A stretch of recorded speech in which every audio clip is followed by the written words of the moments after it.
नमस्कार साथियों। आज एक नया प्रयास करके देख रहा हूँ। एक छोटे से वीडियो लाऊंगा, कम समय में ज़्यादा बातें करेंगे। यानी कि मुझे जैसे कोई व्हाट्सएप पे और पूछता रहता है कि सर ये बात समझ में नहीं आई, इस नियम को बता दो, तो उनको मैं बता देता हूँ। पर वो नियम सिर्फ और सिर्फ किसी एक को ही पता लगता है। तो मैंने सोचा ऐसा डाउट यदि किसी और के मन में भी है तो निश्चित रूप से सबको पता लग जाए। तो 3 या 4 मिनट के अंदर एक स्पेशल बात सामने आ जाया करेगी, ऐसा मेरा प्रयास है।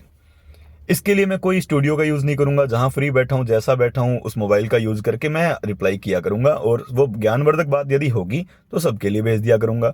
आज की ये तो इंट्रो थी। अब बात करूं तो प्रश्न ये आया है कि सर्वनाम के विकारक सर समझ में नहीं आए, अच्छे से बताना जरा।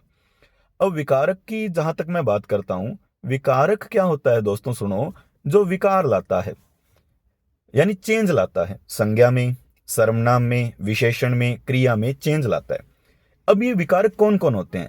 लिंग भी एक विकारक है, वचन भी एक विकारक है, और कारक भी एक विकारक हैं। उसके अलावा पुरुष भी हैं, काल भी हैं। तो ये कुछ ऐसे हैं जो विकार ला देते हैं। जैसे बात करूं, समझिएगा, लड़का। अब इस लड़का को क्या लिंग परिवर्तन कर सकते हैं? इसका लड़का पुल्लिंग है और लिंग चेंज करेंगे तो क्या लड़का ही रहेगा या लड़की हो जाएगा? लड़की हो जाएगा।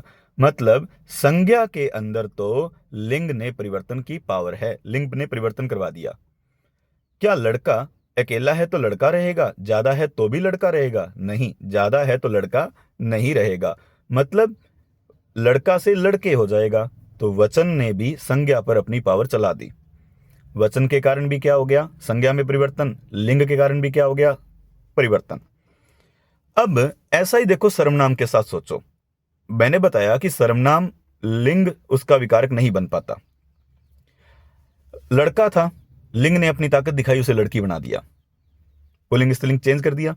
अब मैं के अंदर लिंग की पावर चला के दिखाओ, मैं का रूप बदल के दिखाओ लिंग की वजह से, वचन की वजह से बदल जाएगा। मैं की जगह हम हो जाएगा, है ना। मैं की जगह हम, ये तो वचन की पावर है, वचन की पावर चल पड़ी सर्वनाम पे। लेकिन अब मैं के ऊपर लिंग की पावर चेंज करके दिखाओ, इसे लिंग बदल के दिखाओ। नहीं, मैं पुल्लिंग में भी मैं रहता है, स्त्रीलिंग में भी मैं रहता है। लिंग की वजह से मैं पर प्रभाव नहीं पड़ा। मैं पढ़ता हूं, मैं पढ़ती हूं। मतलब सर्वनाम है मैं, और मैं पर लिंग अपना जादू नहीं चला पाया। जैसे हम को पुल्लिंग में बोलेंगे तो भी क्या बोला जाएगा? हम पढ़ते हैं। अगर स्त्रीलिंग में बोलेंगे तो हम पढ़ती हैं। तो हम एक सर्वनाम शब्द है, पुल्लिंग में भी हम दिखता है और स्त्रीलिंग में भी हम दिखता है। तो इसका मतलब है कि वचन के ऊपर, सॉरी, सर्वनाम के ऊपर लिंग की ताकत काम नहीं कर रही। इसलिए लिंग कभी भी सर्वनाम में बदलाव नहीं ला पाता।